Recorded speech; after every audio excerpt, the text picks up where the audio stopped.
পাঠ করছি শাশ্বতী রায়ের গল্প সুখ অসুখ। এই দিদি, জামাইবাবুকে দেখ কি ঢং করছে। বৌভাতের সন্ধ্যায় বাবা মাকে সাথে নিয়ে একটা ছবি তুলছিল রিজু। সেদিন সদ্য বিবাহিতা দিদির দৃষ্টি আকর্ষণ করলো তিথির মাসতুতো বোন মৌ। ব্যাস, আজকের দিনটা। তারপর থেকে তো শুধু আমার। স্টেজ থেকে রিজুকে দেখতে দেখতে তিথি বলে। ওর গায়ে ঠেলাঠেলি করে হেসে ওঠে তিথির সঙ্গিনীরা। এর মধ্যেই রিজু ছোটো মাসি তিথির জন্য 1 প্লেট ফিশ ফিঙ্গার নিয়ে আসে। এই মেয়ে, শুধু হাসি ঠাট্টা করলে চলবে?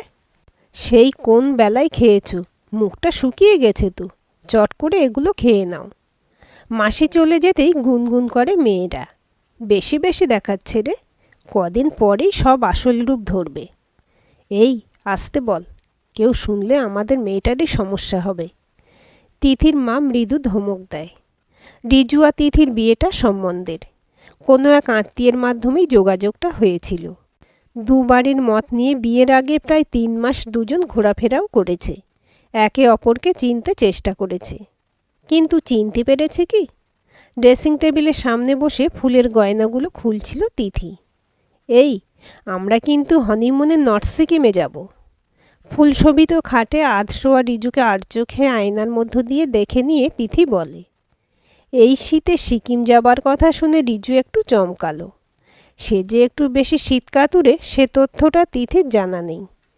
কলকাতার শীতেই সে অফিস থেকে ফিরে লেপের তলায় সেঁধিয়ে যায়, আর ছুটির দিন তো স্বয়ং যমরাজ এসে ডাকলেও সে বাড়ির বাইরে যাবে না। সেখানে সিকিম? বাপরে বাপ! কি হলো, কিছু তো বলো। রিজু চুপ করে আছে দেখে উঠে এলো তিথি। অফিস থেকে কদিনের ছুটি পাই আগে দেখি। আমার অনেক দিনের শখ সিকিমে যাবার। প্লিজ না বলো না। রিজুর ঘনিষ্ঠ হয় তিথি। এই অবস্থায় হ্যাঁ বলা ছাড়া আর কোনো উপায় আছে? তিথিকে কাছে টেনে নেয় রিজু। খিলখিল করে হেসে ওঠে তিথি। রাতে 1 বোতল জল মাথার কাছে রেখে শোয় সুমনা। ডাইনিং টেবিল থেকে জলের বোতলটা নিতে এসে তিথির হাসিটা কানে এলো। বড্ড জোরে জোরে হাসে আর কথা বলে মেয়েটা। আজকের সন্ধ্যাতেও বাপের বাড়ির লোকজন আসার পর এমনভাবে হাসছিল। এই বাড়ির লোকজন ঘুরে ঘুরে দেখছে, কোনো ভ্রুক্ষেপ নেই। রিজুর বড় পিসি তো বলেই ফেলল, কি গো সুমনা, বলেছিলে তো তোমাদের বউ নাকি খুব ঠান্ডা মেয়ে। এ তো দেখছি। না গো দিদি, বাড়ির সবাইকে দেখে খুশি হয়েছে খুব। এমনিতে মেয়ে শান্তই। সুমনা তাড়াতাড়ি বড় ননদকে থামিয়েছিল। জলের বোতলটা নিয়ে ঘরে ফিরছিল সুমনা। অনিমেষ ঘং ঘং করে কাশছে। শীতকালে বড্ড কষ্ট পায় মানুষটা, সারা রাত কাশে। বিয়ে হয়ে আসার পরপরই সুমনার শাশুড়ি বলে দিয়েছিলেন অনিমেষের ছোট থেকেই সর্দি কাশির ধাত। বিশেষত শীতকালে একটু অসাবধান হলেই ঠান্ডা লেগে কষ্ট পায়। বাপের এই রোগ ছেলেও পেয়েছে। কালী পুজোর পর থেকেই সুমনাকে সাবধান হয়ে যেতে হয়। ঘরে এসে দেখল অনিমেষ যথারীতি চিত হয়ে শুয়ে আছে। এই জন্যই কাশিটা বেশি আসে। অনিমেষকে উঠিয়ে 1 ঢোক জল খাইয়ে দিল সুমনা। পাশ ফিরিয়ে শুয়ে দিয়ে মশারিটা ভালো করে গুঁজে দিল তোষকে। এই অঞ্চলে খুব ডেঙ্গি হচ্ছে আজকাল। রিজুরা মস্কিউটো রিপ্লেন্টটা জ্বালিয়েছে কিনা কে জানে। এখন তো আর বলতে যাওয়াও যাবে না। ইস, আগে যে কেন মনে পড়েনি। নিজের উপরই রাগ হলো সুমনার। যাক, কম্বল তো নেবে নিশ্চয়ই। গতকাল ও ঘরে তিথির বোন ছিল তিথির সাথে। রিজু এ ঘরে শুয়েছিল। অনেক রাত অবধি রিজু ফোন নিয়ে খুটখাট করছিল। সুমনা বুঝতে পারছিল পাশের ঘরের সাথেই বার্তালাপ চলছে। অন্ধকার ঘরে আলোটা বড় চোখে লাগছিল। ঘুম আসছিল না সুমনার। বাধ্য হয়ে একবার বললেও মোবাইলটা বন্ধ করতে। শুনে রিজু আপাদমস্তক কম্বলে ঢেকে নিল, কিন্তু মোবাইল বন্ধ করল না। অস্বস্তি হচ্ছিল সুমনার। ছেলেকে কেন জানি অচেনা অচেনা ঠেকছিল। দিরাগমনে এসে তিথি যেন রিজুকে চেনেই না। বাবার উপর রিজুর ভার ছেড়ে নিশ্চিন্ত মনে বোনেদের মধ্যমণি হয়ে বসে আছে। মাঝে মাঝেই খি খি খুখু শুনতে পাচ্ছে রিজু। তিথির মা রান্নাঘরে ভীষণ ব্যস্ত আজ। নিজে হাতে রান্না করছে সব। তিথির বাবা একটু আসছে বলে টিভি রিমোটটা রিজুর হাতে ধরিয়ে হাওয়া। রিজু নিজেকে খুব বেমানান লাগছিল এই পরিবেশে। মা বলেছিল পৌঁছে একটা ফোন করতে, তিথিকে বলতে পাত্তাই দিল না। যাদবপুর থেকে সল্ট লেকে আসতে কি ওনার ছেলে হারিয়ে যাবে বলে হাসতে লাগলো। তিথিদের ছাদে গিয়ে মাকে ফোনটা সেরে নিল রিজু। কাল ফেরার পথে ছোট পিসির বাড়ি হয়ে ফিরতে বলেছে মা। দিরাগমন থেকে ফেরার পর রাতে খাবার টেবিলে কথাটা আবার উঠল। তা হ্যাঁ রে, তোরা কোথায় যাবি ঠিক করলি? অনিমেষ রুটি ডোবালো ডালে। সুমনা ভাত বাড়ছিল। রিজু আর তিথি ভাত খাবে, অনিমেষ সুমনার রাতে রুটি। রিজুর আগে তিথি উত্তর দিল, আমার তো ইচ্ছে নর্থ সিকিম। এখন ও কি বলে দেখো। জানুয়ারিতে সিকিম বলেই সুমনা নিজেকে সামলে নিয়ে বলল, না মানে বলছিলাম রিজুটা একদম ঠান্ডা সহ্য করতে পারে না তো। ও যদি গিয়ে অসুস্থ হয়ে পড়ে তাহলে তো তোমাদের বেড়ানোটাই মাটি হবে। তিথি ডাল দিয়ে ভাত মাখছিল। রিজুকে স্থির চোখে দেখে বলল, ঠিক আছে, কোথাও একটা যাওয়া নিয়ে তো কথা। সে ডায়মন্ড হারবার গেলেও চলবে। আরে না না, সিকিমেই যাব। আমি কালই অফিসে ছুটির জন্য অ্যাপ্লাই করব। পরিস্থিতি সামাল দিতে তাড়াতাড়ি বলে ওঠে রিজু। অনিমেষ কিছু বলতে যাচ্ছিল, সুমনার ইশারায় চুপ করে খাওয়ায় মন দিল। টেবিলে শান্তি ফিরে এলো। তিথির মুখে যুদ্ধজয়ের হাসি। মনে মনে ভাবছে এটাই তো শুরু। তিথি আর রিজু সিকিমেই গেছে শেষ পর্যন্ত। বিয়ের আগে পরে মিলিয়ে আত্মীয় স্বজনদের যাওয়া আসায় বাড়িটা বেশ জমজমাট ছিল। রিজুরা বেরিয়ে যাবার পর খালি বাড়িটা যেন গিলে খেতে আসছে সুমনাকে। অনিমেষ তো বন্ধু বান্ধব, আড্ডা, সমাজসেবা এসব নিয়েই ব্যস্ত। শুধু এক সুমনারই সময় কাটে না। এরই মধ্যে একদিন সুমনার বড়দি ঘুরে গেল, সঙ্গে ছেলে, ছেলের বউ। বেশ হয়েছে বড়দির বউমাটি, সহজেই কত আপন করে নিতে পারে। সুমনা বাতের ব্যথায় টেনে টেনে হাঁটছে দেখে নিজেই গিয়ে চা করে আনলো। বড়দিকেও নাকি কোনো কাজে হাত লাগাতে দেয় না। স্কুলে চাকরি করেও সংসারে সব দিক খেয়াল রাখে। বড়দির কাছে শুনে সুমনা ভেবেছিল বাড়িয়ে বলছে। আজ নিজের চোখেই দেখল, সত্যি ভারী মিশুকে মেয়ে। তিথির মতো অত সুন্দরী না হলেও বেশ লালিত্য আছে। তিথির কথা মনে হতেই বুক থেকে একটা দীর্ঘশ্বাস গড়িয়ে এলো। সুমনার একটা মেয়ের খুব শখ ছিল। সংসারের নানা অভাব অনটনে সে শখ পূর্ণ হয়নি। ভেবেছিল তিথিকে দিয়ে সেই অভাব মেটাবে, কিন্তু মেয়েটা প্রথম দিন থেকেই কেমন যেন দূরত্ব সৃষ্টি করেছে। রিজু ছাড়া কাউকেই তার দরকার নেই। সুমনার যেচে দু একবার গল্প করতে গেছিল। সে তখন মোবাইল নিয়ে ব্যস্ত। কথা বলল ঠিকই সুমনার সঙ্গে, কিন্তু মন আর চোখ দুই মোবাইলে। সিকিম যাবার আগে এক সপ্তাহ থাকলো এ বাড়িতে। ভুলেও একবারে রান্নাঘরে পা দিল না। জানেই বাড়িতে রান্নার লোক নেই। সুমনায় পায়ের ব্যথা নিয়ে হেসেল সামলায়। তাও একবার এলো না। সারাদিন নিজের ঘরে। শুধু রিজু এলে বাইরের ঘরে আসে। অনিমেষের কাছে একটু বলতে গেছিল সুমনা। সে মানুষ তো উড়িয়েই দিল। নতুন বিয়ের পর নাকি এরকম হয়, একটু পুরনো হলেই ঠিক হয়ে যাবে।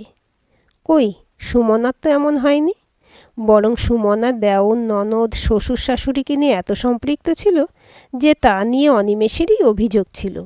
বউকে নাকি রাতটুকু ছাড়া কাছেই পায় না। সিকিমে এসে রিজুর জোর ঠান্ডা লেগে গেছে। হেঁচে কেশে অস্থির একেবারে।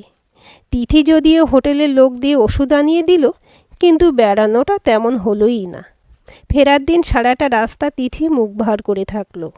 স্টেশনে নেমেই তিথি জেদ করতে শুরু করলো এখান থেকেই বাপের বাড়িতে যাবে। রিজু বোঝাতে চেষ্টা করলো এভাবে গেলে রিজুর বাবা মায়ের খারাপ লাগতে পারে। তিথি কর্ণপাত করল না। অনিমেষ সুমনা অবশ্য এই নিয়ে ছেলেকে কিছুই বলেনি। উল্টে সুমনা বলল, বাবা মাকে ছেড়ে এসেছে প্রথমবার, কদিন থেকে আসুক। আস্তে আস্তে দেখবি এই বাড়িটাকেই ও নিজের করে নেবে। রিজুও মায়ের কথায় আশ্বস্ত হয়। বাপের বাড়িতে গিয়েই বাবা মায়ের কাছে অভিযোগে ঝাঁপি খুলে বসল তিথি। শাশুড়ির কথা ছাড়া ও বাড়ির পাতা নড়ে না। রিজু অফিস থেকে ফিরে বেডরুমে আসে না, লিভিং রুমে বাবা মায়ের সাথে বসে থাকে। রান্নাঘর পুরোপুরি শাশুড়ির দখলে। আরও কত কি। মেয়ের অভিযোগ শুনতে শুনতে কল্যাণের মনে হচ্ছিল যেন 30 বছর আগে ফিরে গেছে। বিয়ের পর সুপ্তিও ঠিক এইভাবে তার মায়ের বিরুদ্ধে অভিযোগ করত। কল্যাণ কোনোদিনই সংসারের এসব ব্যাপারে মাথা ঘামায়নি। তবে হ্যাঁ, সারাদিন হাড় ভাঙা খাটুনির পর রাতে বিছানায় এই ঘ্যান ঘ্যান খুবই কষ্টকর ছিল। সুপ্তির জেদও ছিল খুব। ওই জেদের সাথে কল্যাণ এঁটে উঠতে পারেনি। একান্নবর্তী পরিবার ছেড়ে তাকে ভাড়া বাড়িতে উঠতে বাধ্য করেছিল সুপ্তি। তিথিও ঠিক সুপ্তির মতোই জেদি একগুঁয়ে। রিজুর অবস্থাটা কল্পনা করতে পারছে কল্যাণ। সুপ্তি এদিকে বেশ কড়া কড়া বাক্যবাণ নিক্ষেপ করে যাচ্ছে বেয়াই আর বেয়ানের সম্পর্কে। আহা, থামবে তুমি? মামনি যে অভিযোগগুলো করছে সেগুলো একেবারেই তুচ্ছ। মেয়েকে সুবুদ্ধি না দিতে পারো, অন্তত ঘর ভাঙার পরামর্শটা দিও না সুপ্তি। তুমি তো বলবেই, পুরুষ মানুষ তো। দেখলি তো মামনি, সব শেয়ালের একরা। সুপ্তি সমূর্তি ধরে। তোমাকে আমি কোনোদিনও বুঝতে পারিনি সুপ্তি, আর কোনোদিন কোনো ভালো কথা বোঝাতেও পারিনি। ছোট্ট একটা শ্বাস ফেলে কল্যাণ বলে। সুপ্তি হাত পা নেড়ে কী যেন বলতে যাচ্ছিল। তিথি থামালো মাকে। তোমরা আবার ঝগড়া শুরু করলে কেন? কোথায় আমায় একটু সাজেশন দেবে কি করে আমার বোকাশোকা বরটাকে মানুষ করব। তা না, নিজেরাই শুরু করে দিলে। এ ব্যাপারে তোর মায়ের থেকে ভালো শিক্ষিকা আর পাবি না। কল্যাণ উঠে পড়ে মা মেয়ের সামনে থেকে। ক্যান্টিনে বসে স্যুপ খাচ্ছিল রিজু। কাল তিথি ফিরেছে বাপের বাড়িতে পুরো 7 দিন কাটিয়ে। ফেরার পর থেকে কারুর সাথেই তেমনভাবে কথা বলছে না। রাতে রিজু কাছে টানছিল। এলো বটে, কিন্তু শীতল ব্যবহার দিয়ে অনিচ্ছাটা বুঝিয়ে দিল। আজ সকালেও মা 10 বার ডাকতে চা খেতে এলো। ব্রেকফাস্ট করবে না বলে দিল। কি হয়েছে কে জানে, মেয়েদের মন বোঝে কার সাধ্য। না, আজ গিয়ে বরফ গলাতে হবে। মস্তিষ্কে চটপট প্ল্যানটা ছকে নিল রিজু। আজ একটু তাড়াতাড়ি বাড়ি ফিরে সারপ্রাইজ দেবে তিথিকে। তারপর ওকে নিয়ে বেরিয়ে একদম ডিনার সেরে বাড়ি ফিরবে। খুব খুশি হবে তিথি। কিন্তু ভাগ্যদেবী আজ রিজুর প্রতি প্রসন্ন না। বাড়ি ফিরে দেখল তিথির মাইগ্রেনের যন্ত্রণা হচ্ছে। ঘরের আলো নিভিয়ে শুয়ে আছে। মাথাটা একটু টিপে দেব, আরাম পাবে। তিথির মাথায় হাত রাখতে গেল রিজু। ছিটকে সরে গেল তিথি। কি হলো, এরকম করছো কেন? কি হয়েছে তোমার তিথি? কি হয়েছে তোমার বোঝার মতো বুদ্ধি ঘটে আছে? আমি বললেও বুঝবে তুমি? বলো, বললে তো বুঝবো। না, বুঝবে না, কারণ তুমি মায়ের আঁচল ধরা ছেলে। মা ছাড়া আর কিছু বোঝো না তুমি। তোমায় কিছু বললে ওই ঘরে সে কথা চলে যাবে। তুমি ভুল বুঝছো তিথি। আমার যা বোঝার বুঝে গেছি। তুমি এবার ও ঘরে যাও, ওরা অপেক্ষায় আছেন তোমার। রিজু হাঁ করে দেখছিল তিথির উগ্রমূর্তি। বিয়ের আগে দেখা নরম সরম শান্ত মেয়েটার সাথে এই মেয়ের কোনো মিলই নেই। আজকাল অফিসে এসেও কাজে মন দিতে পারে না রিজু। সামনে ল্যাপটপ খোলা, ফাঁকা চোখ মনিটরে স্থির। মাথা কাজ করছে না ঠিক মতো। বেশ কিছুদিন যাবৎ রাতে ঠিক মতো ঘুমও হয় না। প্রতি রাতে তিথির চেঁচামেচি সম্ভবত মা বাবার কানেও যায়। সকালে মায়ের শুকনো মুখ দেখে রিজু বুঝতে পারে অফিসে বেরোনোর সময় বাবা আজও সামনে আসেনি। তবে মুখ ফুটে কেউ কিছু বলবে না, এ কথা রিজু জানে। কেন করছে তিথি এরকম? শ্বশুরবাড়িতে মেয়েদের চিরকালীন সমস্যা যাকে নিয়ে, সেই শাশুড়ি মা তো তিথির সব দুর্ব্যবহার হজম করে যাচ্ছে। তিথি বাবা মায়ের দিকে সোজা তাকিয়ে কথা পর্যন্ত বলে না। রিজু নিজে দেখেছে। রিজু তো ঘরে ঢুকতে পারে না আজকাল। তিথির রেকর্ড চালু হয়ে যায়। ওর কথা শুনে বেশ বোঝা যায় অনেকটাই ওর মন গড়া অভিযোগ। শ্বশুরবাড়িতে ঝগড়া করার কেউ নেই, তাই পায়ে পা তুলে ঝগড়া করবে। এ কি তিথির ছেলে মানুষই, নাকি জোর করে নিজের প্রতিপক্ষ তৈরির চেষ্টা? কাল তো নতুন বায়না ধরলো ট্রান্সফার নিয়ে অন্য কোথাও চলো। যেন মুখ থেকে খসলেই ট্রান্সফার হয়ে যায়। অন্য কোনো শহরে গেলে যে কত অসুবিধা হবে এসবের কোনো ধারণাই নেই। আর যাবেই বা কেন রিজু? কোম্পানি যথেষ্ট খেয়াল রাখে রিজুর। তার পরিশ্রমের ভালো দাম পায় সে এখানে। তাছাড়া বাবা মায়ের কথাও মাথায় রাখতে হয়। একমাত্র ছেলে সে, কেন যাবে এই বয়সে তাদের একা ছেড়ে? Hey Dasgupta, how is life? অ্যাকাউন্টসের মনোজ রিজুর কাঁধে হাত রাখল। রিজুর মনে হলো বলে একটা বিয়ে করো, তারপর বুঝবে লাইফ কাকে বলে। বাড়ি পুরো টেনিস কোর্ট, একদিকে বাবা মা তো অন্যদিকে বউ। রিজু শুধু বলের মতো একবার এই কোর্টে তো আর একবার ওই কোর্টে। তারপর অফিসে বসের গুঁতো। শালা লাইফটাই ভোগে। একে এসব বলে লাভ নেই। কি শুনবে, কি বুঝবে, কি রটাবে তার কি ঠিক। হায়, ছেলেদের জীবন আর কমপ্লেন বক্সের মধ্যে তফাৎ আছে কিছু। দুপুরে খেয়ে উঠে রোদে বসেছিল সুমনা। আজ হঠাৎই তিথির মা ফোন করেছিল তাকে। ইনিয়ে বিনিয়ে বলার চেষ্টা করলো তিথি ভালো নেই এখানে, মন খারাপ করে থাকে সব সময়, ইত্যাদি ইত্যাদি। সুমনা ভাবছিল আজ রিজু এলে কথা বলবে। যদি ওরা আলাদা থেকে সুখে থাকে তবে তাই থাকুক। অনিমেষ সুমনা ঠিক চলে যাবে। ছেলেটার মুখে কতদিন হাসি দেখেনি সুমনা। মনে পড়ছিল সুমনার। রিজু স্কুল থেকে ফিরলে মা ছেলেতে খেয়ে উঠে ঠিক এভাবেই শীতের রোদে বারান্দায় এসে বসত। রিজু কমলা লেবু খেতে খেতে স্কুলের গল্প করত, ছড়া মুখস্থ করত। একটা দৃশ্য তো চোখ বুঝলেই সুমনা দেখতে পায়। ছোট্ট রিজু সুমনার পায়ে পায়ে ঘুরছে, বারান্দায় খেলছে। টলমল পায়ে ভাঙা রেলিংয়ের দিকে এগিয়ে গেল। রিজু! অজান্তেই মুখ থেকে বেরিয়ে এলো নামটা। ইসরে, ছেলেটা অফিসে হয়তো বিষম খেলো। বুড়ো হবার এই হয়েছে জ্বালা। ভুলভাল চিন্তারা ভিড় করে আসে মাথায়। না, এবার মায়া কাটাতে হবে। হয়তো রিজুও চায় আলাদা হয়ে যেতে, মুখ ফুটে বলতে পারে না। বুকটা চিনচিন করে উঠল সুমনার। রিজু তাদের ছেড়ে চলে যাবে? তাই যা রিজু, তাতে যদি তোরা ভালো থাকিস। রাতে খাবার টেবিলে কথাটা তুলল সুমনা। আজকাল খাওয়ার সময় পরিবেশ খুব থমথমে থাকে। তিথি তো একসাথে বসে খাওয়াই ছেড়ে দিয়েছে। রিজু খেয়ে উঠে তারপর খাবার নিয়ে ঘরে যায়। সুমনাও আপত্তি করে না। একা ঘরে যদি শান্তিতে খেতে চায় তাহলে তাই করুক। রিজু মন দিয়ে মাছের কাঁটা বাছছিল। মা এখন আর মাছটা বেছে দেয় না। অভিমান নাকি অশান্তি এড়াবার চেষ্টা, বোঝে না রিজু। মায়ের কথা শুনে মুখ তুলে চাইল। কি বলতে চাইছো তুমি? তোমায় আর বাবাকে এখানে একা ফেলে আমি চলে যাব? তুমি কথা বলতে পারলে মা? হ্যাঁ, পারলাম। বিয়ে যখন করেছিস তখন তিথিকে ভালো রাখার দায়িত্ব তোর। আর তোমাদের জন্য আমার কোনো দায়িত্ব নেই? কোনো রকমে চোখের জল সামলায় রিজু। মা যে কত যন্ত্রণা চেপে এসব কথা বলছে সে ভালো মতো জানে। কেন বুঝিস না বাবা? তোরা ভালো থাকলেই আমরা ভালো থাকব। পরের দিন অফিস থেকে ফিরে সোজা নিজের ঘরে এলো রিজু। তিথি যথারীতি মোবাইলে ব্যস্ত। রিজুকে দেখে কোনো ভূমিকা ছাড়াই বলে উঠল, একটা কথা আমি তোমায় পরিষ্কার বলে দিচ্ছি। তুমি হয় ফ্ল্যাট কেনো, না হলে ভাড়া বাড়ির খোঁজ করো, না হলে আমি কালই ও বাড়িতে চলে যাব। তুমিও চাইলে আমার সাথে যেতে পারো। আমার বাবা মা তোমায় মাথায় করেই রাখবে। তারা তো তোমার বাবা মায়ের মতো সারাদিন আমাদের আলাদা করার প্ল্যান করে না। আর সহ্য করতে পারল না রিজু। কেটে কেটে বলল, তুমি বরং তাই যাও তিথি। এখানে তুমি থাকতে পারবে না। এই বাড়ি, আমি, আমার বাবা মা কেউ তোমার যোগ্য নই। মাত্র 5 মাস বয়স আমাদের বিয়ের। এর মধ্যে কম করে 5,000 অভিযোগ শুনে ফেলেছি। আমি মানুষটা খুব উচ্চ স্তরের না হলেও এতটা নিচে নামিনি যে আমায় নিয়ে তোমায় কেনাবেচা করতে হবে। সরি, তোমার এই চাহিদাটা মেটাতে পারলাম না বলি।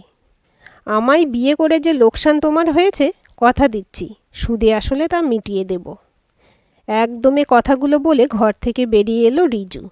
বারান্দায় দাঁড়িয়ে বুক ভরে নিঃশ্বাস নিচ্ছে। খুব ভোরবেলা বেল শুনে কল্যাণ সুপ্তি দুজনেরই ঘুম ভেঙে গেল। শীতকালটা একটু বেশি দেরি করেই বিছানা ছাড়ে তারা। এত সকালে কে এলো রে বাবা? বলতে বলতে দরজা খোলে কল্যাণ। তিথি দাঁড়িয়ে কোলাপসিবল গেটের বাইরে, সঙ্গে দুটো ঢাউস সুটকেস। কি ব্যাপার, তুই এত সকালে একা? রিজু কোথায়? কল্যাণ বলে। আহা, তুমি গেটটা খুলে আগে ওকে ভেতরে আসতে দাও তো। তিথি ঘরের মধ্যে এসেই মাকে জড়িয়ে ধরে কাঁদতে শুরু করে। কল্যাণ সুটকেসগুলো টেনে টেনে ঘরে ঢোকাচ্ছিল। মেয়েকে এই অবস্থায় দেখে সেও ঘাবড়ে যায়। কি রে, তোর গায়ে হাত তুলেছে নাকি? এই মামনি, বল কিছু। সুপ্তির কথায় দুদিকে ঘাড় নাড়ে তিথি। সত্যি বলছিস তুই? এই, তুমি ফোন করো বাড়িতে, কল্যাণকে বলে সুপ্তি। দাঁড়াও, আগে পুরো ঘটনাটা শুনতে দাও। সুপ্তিকে হাত তুলে থামায় কল্যাণ। তিথি ফোঁপাতে ফোঁপাতে কোনো রকমে সব বলে। কি এত বড় সাহস? তোকে বেরিয়ে যেতে বলেছে? তুই নিশ্চিন্তে এখানে থাক, আর যেতে হবে না তোকে। এবার ওদের কি ব্যবস্থা করি দেখ। রাগে মাটিতে পা ঠোকে সুপ্তি। কিচ্ছুটি করবে না তুমি। এতদিন ধরে যা করেছো যথেষ্ট। তোমার কি মনে হয় তুমি মেয়ের উপকার করছো? আমার কথা লিখে রাখো। তুমি যা করেছো তার জন্য তোমার মেয়েই একদিন তোমার দিকে আঙুল তুলবে। কল্যাণের এইরূপ সুপ্তি কোনো দিন দেখেনি। উত্তর দিতে গিয়েও চুপ করে গেল। কল্যাণ তিথির দিকে ফিরল। শোনো মামনি, তোমার বিয়ে হয়ে গেছে। এখন ওই বাড়িটাই তোমার বাড়ি। এ বাড়িতে তুমি নিশ্চয়ই আসবে, তবে শুধুমাত্র বেড়াতে। আমি যদি বুঝতাম ওদের সত্যি কোনো সমস্যা আছে, তাহলে আমি নিজে তোমার পাশে থাকতাম। তোমায় জোর করে ও বাড়িতে পাঠাতামও না। তুমি ফ্রেশ হয়ে এসো, আমি গাড়ি বের করছি। বাবার কথাগুলো কাঁটার মতো ফুটছে তিথির সারা গায়ে। কোনো রকমে বলতে পারল, কিন্তু ওরা যদি আমায় অস্বীকার করে, রিজু যদি আমায় ফিরিয়ে না নেয়? তুমি মানুষ চিনতে ভুল করেছো মামনি। তুমি এক পা এগো, ওরা তোমার দিকে 5 পা এগিয়ে আসবে। বাবার সাথে বাধ্য মেয়ের মতো শ্বশুরবাড়িতে ঢোকে তিথি। অনিমেষ সুমনার মুখ আনন্দে ভরে ওঠে। আমার পাগল ছেলেটা তোকে কি বলল তার জন্য তুই বাড়ি ছেড়ে চলে গেলি? আমরা ওকে খুব বকে দিয়েছি। সুমনা হাত ধরে তিথিকে ভেতরে নিয়ে আসে। আপনার কাছে আমার ঋণ তো বেড়েই চলেছে বেয়াই মশাই। আমার ঘরের লক্ষ্মীকে আপনি ফিরিয়ে দিয়েছেন। কল্যাণের হাত জড়িয়ে ধরে অনিমেষ। তিথি অবাক হয়ে দেখছিল এই মানুষগুলোকে, যাদের সে অকারণে অবহেলা করেছে, যাদের স্নেহ ভালোবাসাকে কোনো গুরুত্ব না দিয়ে শুধু রিজুকে নিয়ে আলাদা হবার জেদ করে গেছে। বাবা মাকে ছাড়া রিজু তো অসম্পূর্ণ। রিজু তো ওদেরই অংশ। ওদের অসুখী করে রিজুকে সুখী করতে পারবে না তিথি। রিজুর মধ্যেই ওরা, আর ওদের মধ্যেই রিজু। আর রিজুর মনে তিথি তো আছেই, থাকবেই। মেয়েকে পৌঁছে দিয়ে ফিরছিল কল্যাণ। বড্ড হালকা লাগছে আজ তার।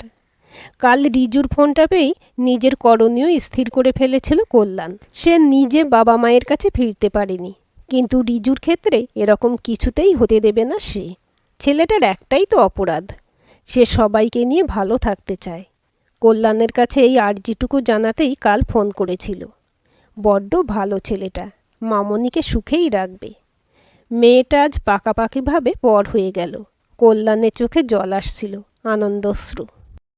আজকের গল্পটি কেমন লাগলো কমেন্ট করে জানাবেন। ভালো লাগলে লাইক, হাইপ, শেয়ার করবেন। আর চ্যানেলটি সাবস্ক্রাইব করে বেল আইকনটি ক্লিক করে রাখতে ভুলবেন না।